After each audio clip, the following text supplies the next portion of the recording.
News Talk 820 WBAP now on FM at 93.3. Make it a preset, y'all. 800-288-WBAP is our number. 800-288-9227. We're going to get to Steven Moore in a minute. He's delayed by a few minutes, so no big deal. One of the things I wanted to get into also tonight is this. By the way, I'm really enjoying myself in Nueva York. A lot of great people here. You know what was interesting? One quick story, and that is this.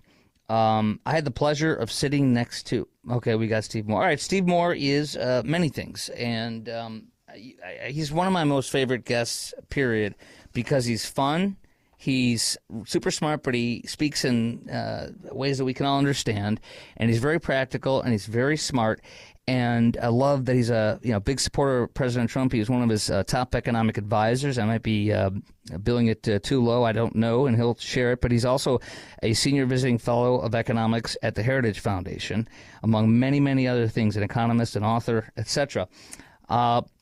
Steve Moore joins us on News Talk 820 WBAP and now on FM at 93.3 Kris Kroc Show for the first time. Steve's a great guy. Steve, how are you, brother? Hello, Steve. I will wait till we get Steve on the air. So we'll talk to him in a minute. And I want to talk to him about the brand new ADP jobs numbers that came out. Steve, you there? I am here. All right, good. So, Steve, how are you, brother? I'm great. Thank you very much for the nice, kind words. Oh, yes, sir. Did I get it right? Like a top economic advisor of President Trump or senior economic advisor, something like that? I'm doing what I can to help Donald get elected, and this is going to be a highly consequential election, no doubt about it. I agree so much. Do you think it's possible you might be able to go, or you might want to, or be offered to go back with him? Would you if he offered it to you?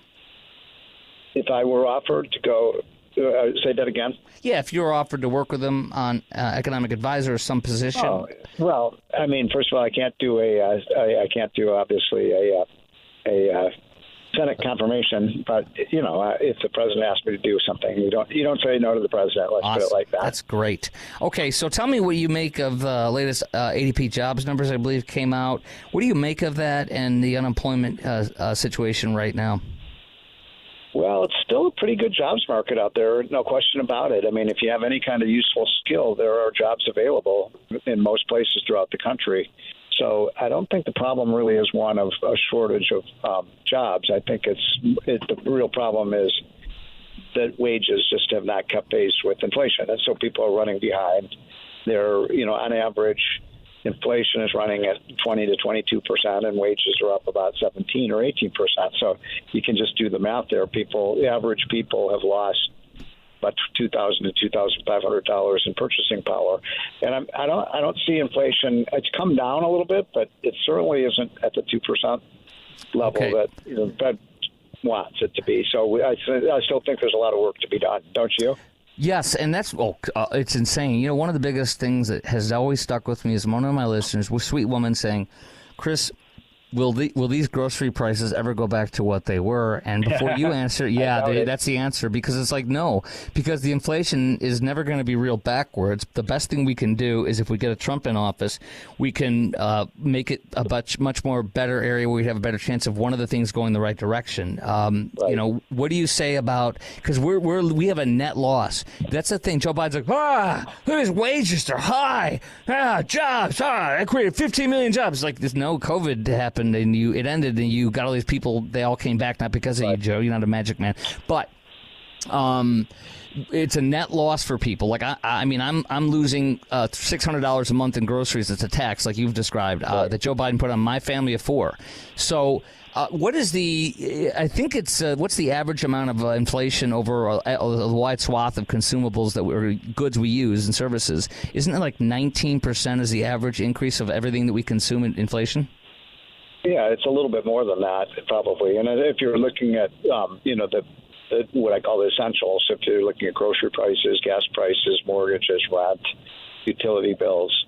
Look at like McDonald's. There's an article in the Wall Street Journal about how people can't even afford to go to McDonald's anymore. The dollar menu is now the $3 and $5 menu. It's now the Big Mac meal is like $11 or $12. It used to be $6. And even the president of McDonald's said, we've raised our prices 40% in the last 4 years. 40%. That's huge. That's incredible. And so, Steve, do you see the way this is going with Joe Biden? If he, God forbid, gets another 4 years, I seriously am so worried about that. But if he does, do you see this economy going into stagflation? What do you see with the rate we're at right now? And if we continue on this path, is it stagflation? Is it what do you see happening? What do you predict for right now? Well, if Trump gets reelected, I think we can turn things around pretty quickly. I think we can get back to the prosperity we had when, with his tax cuts, pro-America energy policy. That we got to get, control of the border. We have to, the regulations on our fossil fuels and all that. We have to lift those. And then, look, I'm really bullish if we can get the right policies back in place. But Biden is talking about one of the biggest. He wants to raise the capital gains tax. He wants to raise the corporate rate. He wants to have a tax on unrealized capital gains, which has never happened before, I think, in the history of this country. Right. So, that's pretty scary. What your prediction in the next 4 years, if it's Trump versus Biden, like what would you speculate kind of out in the future over the next 4 years if it's Biden or versus Trump? What's a quick take on that? Well, it's, You're chopping up a little. You got me, brother? Hello, Steve. There you are. Yeah, you go. Sorry, you muted out for a second. Go ahead. So, yeah, what do you predict? What do you show on that? These two presidents have completely diametrically opposed agenda items. I mean, Biden wants bigger government, more taxes, more income redistribution. He has a pretty radical climate change agenda. And we want to grow the economy. We want to make America number one again in almost every industry. So it's a pretty sharp contrast. And I want to make sure that people know that, this isn't a really important decision they'll be making in November. So, Steve Moore, Heritage Foundation Senior Fellow Economics and Trump Advisor, one of the top Trump economic advisors in the Trump administration, hopefully more in the next. Two questions on our way out here with you. How did Biden affect this economy in 4 years in a quick nutshell? You've described a lot, but I think about energy. You've described a lot of this, but energy, gas, groceries, inflation, rent, mortgages, interest rates. Go ahead. I think the way to summarize it is Biden's made most Americans poorer. I'm old enough to remember when Reagan ran against Jimmy Carter. That was a long time ago, but that was the first election I paid attention to. And I'll never forget in that famous debate that Reagan had against Carter a week before the election. Yes. Reagan looked right into the camera in front of 100 million Americans and said, "Are you better off than you were 4 years ago?" Yes. And Americans said no back then, and I think they're going to say no now. Totally agree. Now, one last thing, Steve. Yeah. Free college. I talked to a sweetheart lady here, and I was explaining to her why Biden's destroying us. And she's like, but I have high student loans. And I said, I said, you see that guy at the breakfast bar there at a hotel? I said, do you see that gentleman over there picking up and cleaning up the buffet? She goes, yeah. I said, he's paying for your college.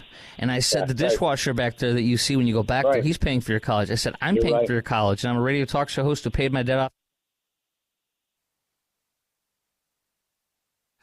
News Talk 820 WBAP, and now on FM at 93.3. Make it a preset, y'all. 800-288-WBAP is our number, 800-288-9227. All right, so Special Counsel Jack Smith. It's quite possible he was unconstitutionally appointed. And see, this is the thing. It's not a pie-in-the-sky thing. Edwin Meese, the Attorney General for Ronald Reagan, has never been anything that I'm aware of as a kook other than a top very well-respected former Attorney General of the United States of America. Whether you agree with it or not, he was qualified and was the Attorney General. So he's got to know something about constitutionality. And he believes it's quite simple that Jack Smith was not constitutionally and properly appointed. And if he's not, then he can be removed. We can, what can happen? It's like if you get screwed over on something and you don't check, and you call and you say, hey, I think this is not some, oh, sir, thanks for bringing it up. Oh, we're going to refund your money on that. You don't know if you don't try it. And so in this case, he believes it's unconstitutional. Why? He believes he's filed a amicus brief. Amicus, same thing. People pronounce it differently. It's a front of the court brief to the Supreme Court. And he also is at the Heritage Foundation, like Steve Moore in the last segment. And he wants to argue, he is arguing to the DOJ on how, against the DOJ, how they've traditionally authorized independent counsels by statute. Okay? You got to follow the law. He believes that it differs from the position of special counsel position held by Jack Smith. The court would benefit from Attorney General Meese's knowledge on Justice Department operations, legal authorities, long-standing interpretations of the underlying relevant constitutional and statutory sources that purported appointment authority at issue here, he says. Former Attorney General Mukasey, or was he Assistant AG? I think Matthew Mukasey. He is on this amicus brief, too. He also wants to employ his legal background, arguing how, this is from Newsweek, how current United States Attorney General Merrick Garland lacked the authority to empower Smith as special counsel. Well, how come? Well, during April 25th oral arguments in front of the Supreme Court, Trump's legal counsel invoked the names of Meese and Mukasey as part of the former president's other criminal case being led by Jack Smith. He leads two criminal cases, the documents case in Florida at Mar-a-Lago and the J6 fake insurrection stuff at and the election subversion. Insurrection! An insurrection is what... what's his name? What was Putin's right-hand man he led a real insurrection? It'll come back to me in a second. But he led the troops, what was that group called? The Wagner Group. And he had about 40,000 army that was powerful, strong, and goes and kills lots of people for Putin as a military for hire under the Russian wing of the Putin administration. And he was losing too many men to an incompetent general. He wanted to dethrone him. He said it publicly. He led thousands of troops up, and he came to Rostov-na-Don, which is the garrison city of about 1 million people, where the headquarters for the Russian army is for the operation of the war against Ukraine. He went in there, and he rolled and took over, and it was peaceful. All the soldiers respected him. No one put their guns to them. And in fact, they waited in line and didn't cut 7-Eleven, and people were chatting with them when the rifles were, strung over the backs, and they paid their stuff, and they waited in line and got their food, and everybody was cheering them. So they were well received there. They went up north, and they got 265 miles south of Moscow. Putin was so threatened with thousands of troops. He sent out a couple of their war helicopters were dispatched. He shot them out of the sky. He also shot $1 billion, very brand new high-tech jet out of the sky, and he killed 8 troops. That is an insurrection. That is a military, deadly government insurrection to overthrow that general. That's what he's going there to do.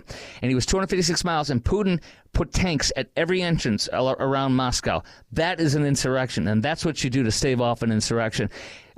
January 6 people, about maybe 24 people were unarmed and thought they were leading an insurrection, and those people should be thrown in jail for a while. The other people are trespassers. If they touched a cop or vandalized, they should be punished a lot more severely, if you will, but not jailed for more than a month or two. Just the ones that were in there, walking in there, fine them $1,000, $2,000, say, and put them on probation for, I don't care, 10 years. If you enter a facility that you're not allowed to on federal property, you're going to go to jail for 6 months. And you're going to lose your privileges for whatever, I don't care. You know what I mean? They should have been fined $1,000, $500, and ticketed and put on probation for 5 years. Something. I don't care. This is to show that Orange Man bad. This is to show a show. Do you know what just came out on that? By the way, our number is 800-288-WBAP is our number, 800-288-9227. Mukasey and Meese, by the way, are going to, as part of the criminal case, they say that's led by Smith. Trump's accused of federal election interference, blah, blah, blah, and J6. Clarence Thomas asked Trump's counsel, did you, in this litigation, challenge the appointment of special counsel?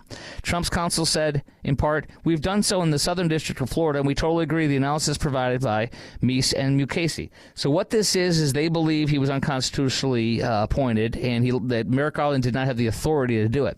Okay? If that's true, then they're going to yank him. If they yank them, they will have to start all over again. All their stuff will be like, hey, I got this massive file for these 2 cases that won't be going to trial till after the election. I have to tell you everything, and you're going to take over. That'll take an extra 6 months. We'll see in a year and a half at best. So there you go.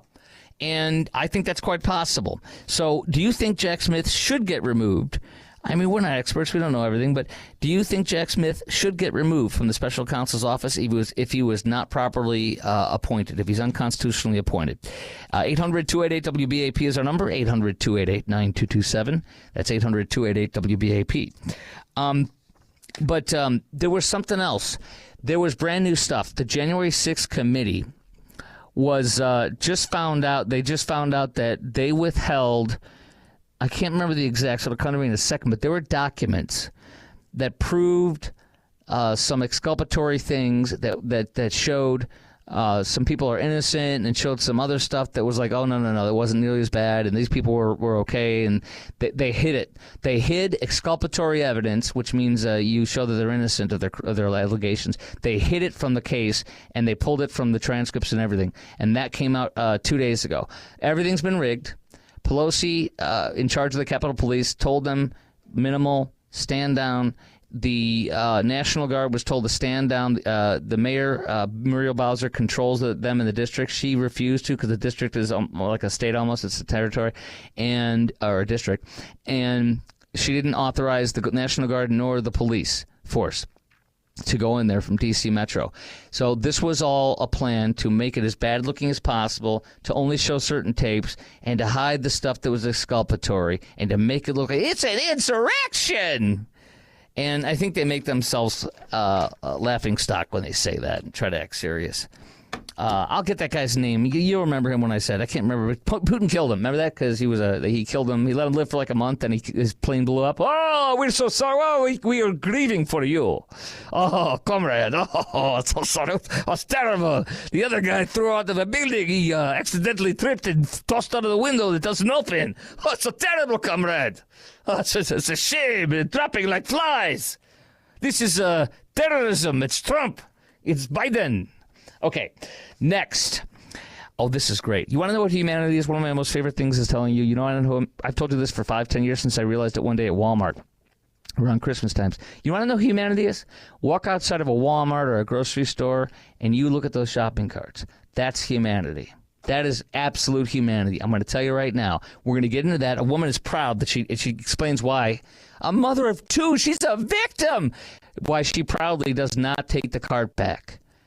Oh, I can't wait for this and for you to comment. Next, Kris Kroc Show, News Talk 820 WBAP, now on FM at 93.3. News Talk 820 WBAP, now on FM at 93.3. Make it a preset, y'all. We are live from Hofstra University campus. What are our station call letters here? WRHU, Radio Hofstra University, WHRU.org, FM 88.7.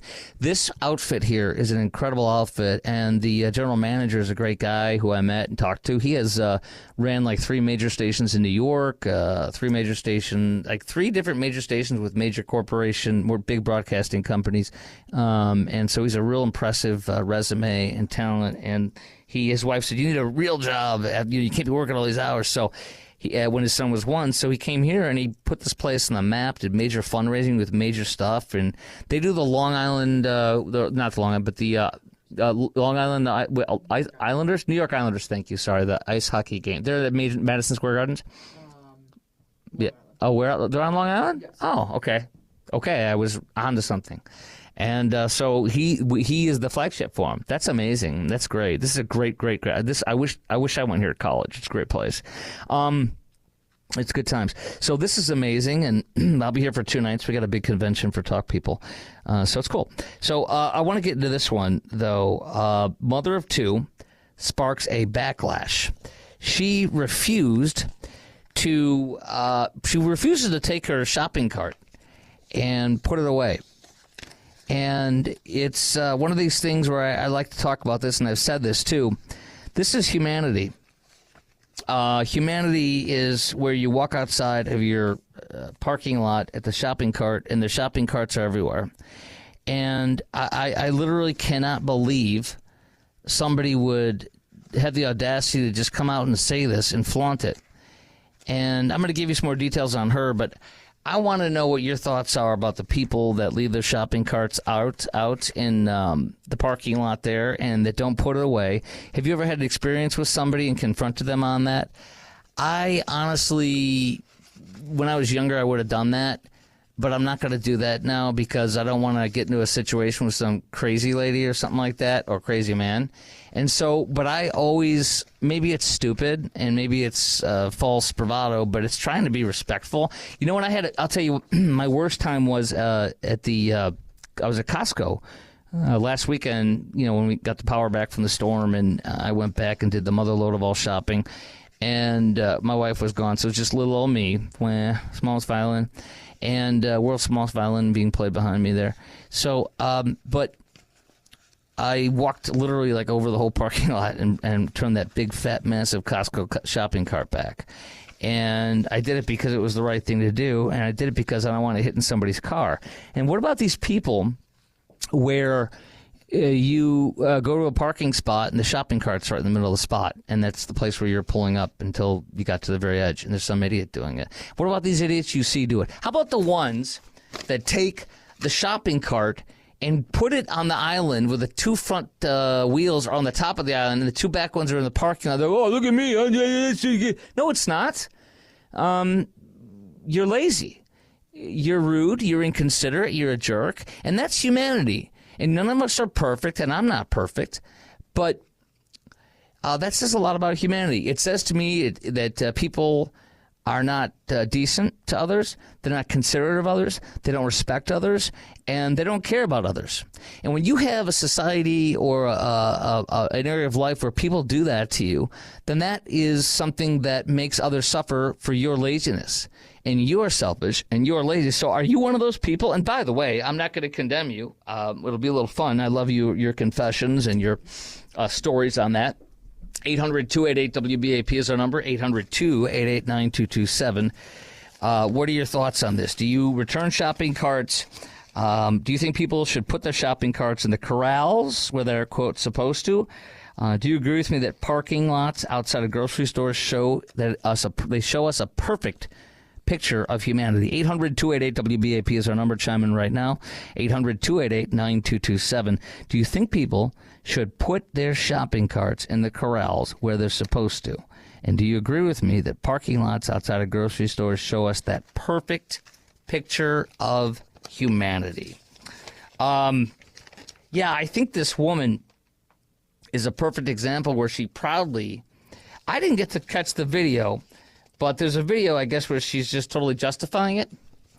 And I don't understand how somebody could do that. And I don't understand how somebody would be proud of that. And I like how they always do the single mom angle, like it's like it's a shield, or like she's somehow righteous, as if she has some kind of an excuse. I don't think so. So, have you ever confronted somebody about that? Have you ever had an issue where somebody hit your cart, or a rogue cart went and did that? I've had that happen to me where it almost hits my car. And I mean, what are you going to do? If your deductible is $250, $500, or $1,000, the shopping cart ding is going to be like $250. I mean, you're going to file a claim over a $250 ding repair? No, you're going to have that nice ding. Where do those stupid gouges and scratches come from? We're like, what is that? What is that? My 2017 car that had like 36,000 miles on it. One day there's a dent and a scratch right there, a nice little ding on the side of the door. What's that? What is that? Thank you. I want to find that person. Just thank them.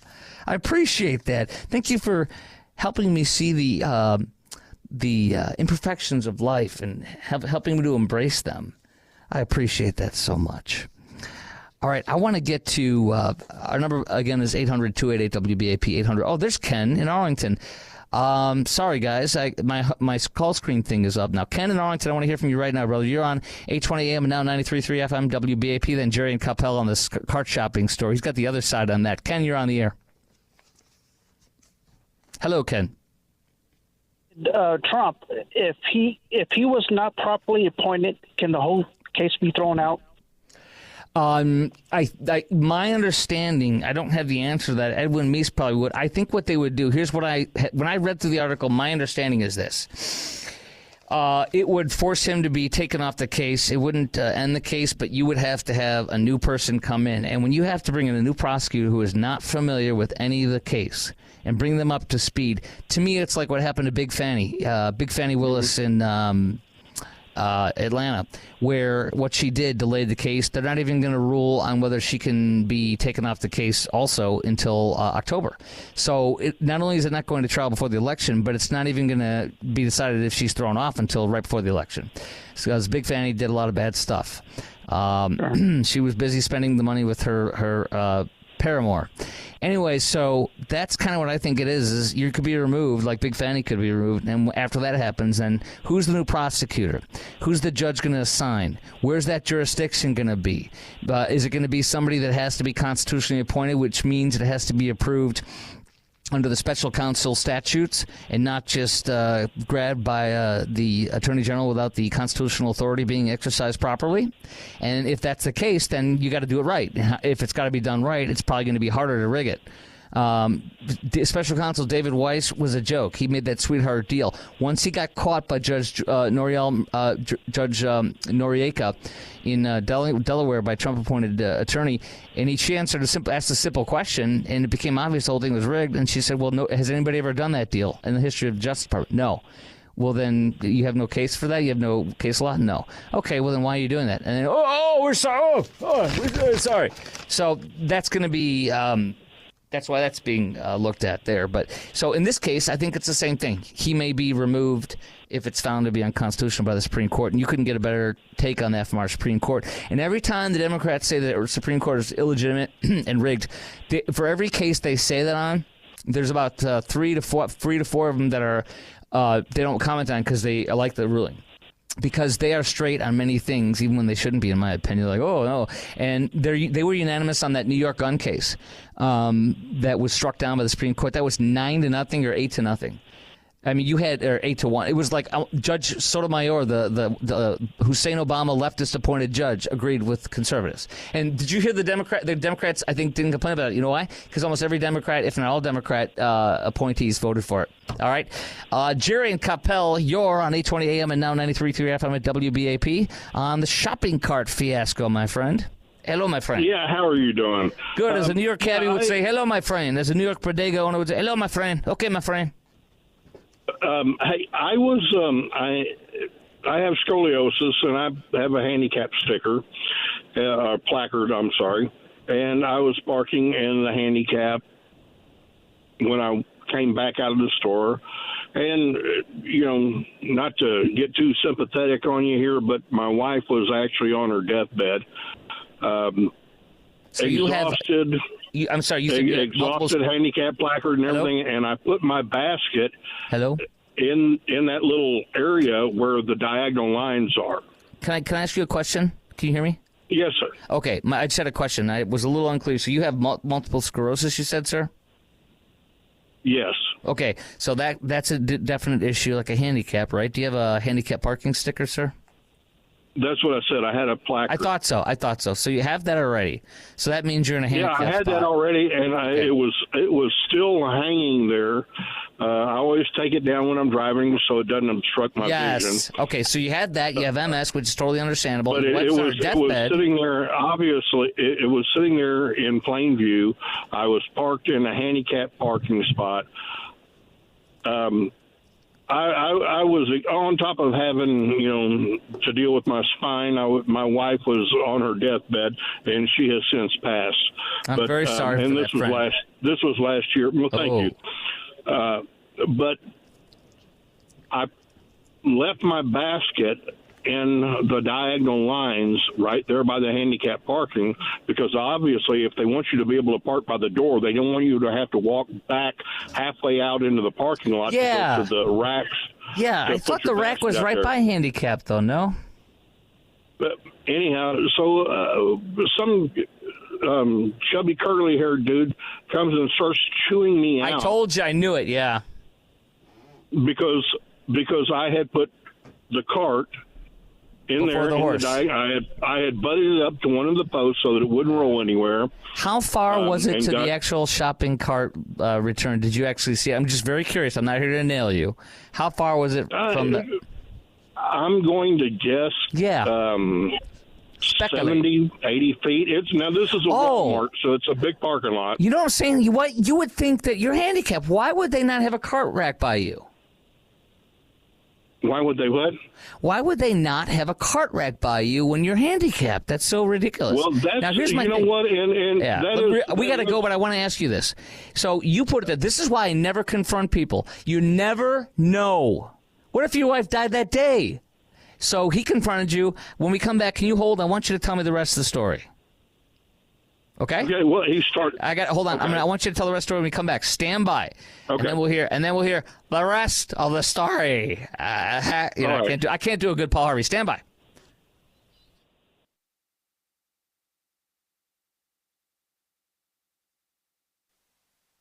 Oh, hey, did you guys see Miss Alabama?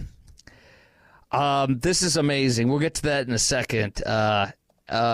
It's unbelievable. You can look at my Twitter feed. I'm retweeting it, and huge all caps win for Miss Alabama, and then I put massive win, giant win, and you'll see it. It's like where this is America circa 2024. God help us. All right, you can see it yourself.